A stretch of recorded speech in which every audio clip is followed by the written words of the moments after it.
Hi అండి, అందరికి నమస్తే. నేను ఏం చేస్తున్నాను అనుకుంటున్నారా? ఇదిగో పండు మిరపకాయలు, కొంచెం కళ్ళుప్పు, కొద్దిగా బెల్లం. వీటితో ఏం చేస్తున్నావు ఏంటి చెప్పవేంటి అనుకుంటున్నారా? చిన్నప్పుడు బయటికి వెళ్ళి చాలల్లోకి వెళ్ళి చక్కగా ఆ చెట్టు దగ్గరికి వెళ్ళి ముళ్ళులు కుచ్చుకుంటున్నా సరే కోసుకొని ఏంటంటే ఆ రుసే వేరబ్బా, చాలా బాగుంటుంది. చాలా తినాలనిపించింది, చాలా టేస్టీగా బాగుంటాయి. కానీ ఇట్లా రోట్లో వేసి దంచుకుంటే రోత ఎద్దని అమ్మోళ్ళు కొడతారని వాటిని అయితే బయటనే నూరుకునేవాళ్ళం. ఏమేసి నూరేవాళ్ళం? ఉప్పేసి. ఇగో ఈ రేగి పళ్ళు, వీటి గురించి ఇప్పుడు నేను చెప్పేది.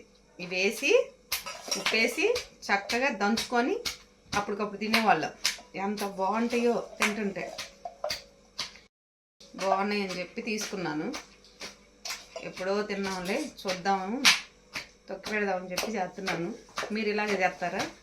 ఇలా దంచేసి చక్కగా వీటిని 2 రోజులు ఎండబెట్టేసుకుంటే ఇంకెప్పుడన్నా తినాలనిపించినప్పుడు ఉంటాయి, బాగుంటాయండి. నేనైతే ఇలాగే చేస్తాను.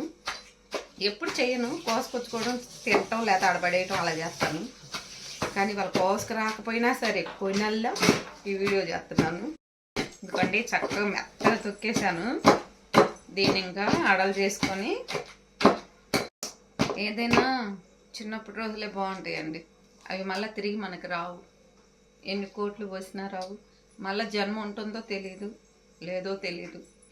కానీ అప్పటి రోజులే బాగుంటాయి. ఎంత పేదవాళ్ళమైనా సరే నచ్చిందల్లా తీసుకొచ్చుకుంటాము. ఏ చెట్టుకాయైనా కోసుకొచ్చుకుంటాము.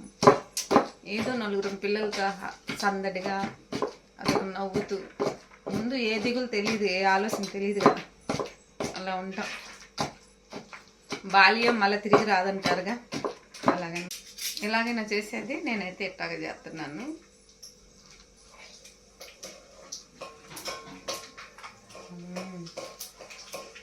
బాగానే వచ్చినాయండి. చూస్తుంటేనే తినాలనిపిస్తుంది, నోరు ఊరిపోతుంది. చాలా బాగుంటాయి. రేగి చెట్టు పళ్ళు, ఒక్కొక్క రేగి చెట్టు ఏమో తీయగా ఉంటాయి, ఒక్కొక్క రేగి చెట్టు పండు అలా నోట్లో వేసుకోగానే పుల్లగా నీళ్ళు ఊరిపోతాయి. అలా మనుషులు కూడా బాగున్నాయా? వచ్చినాయా? వస్తానండి, బాయ్.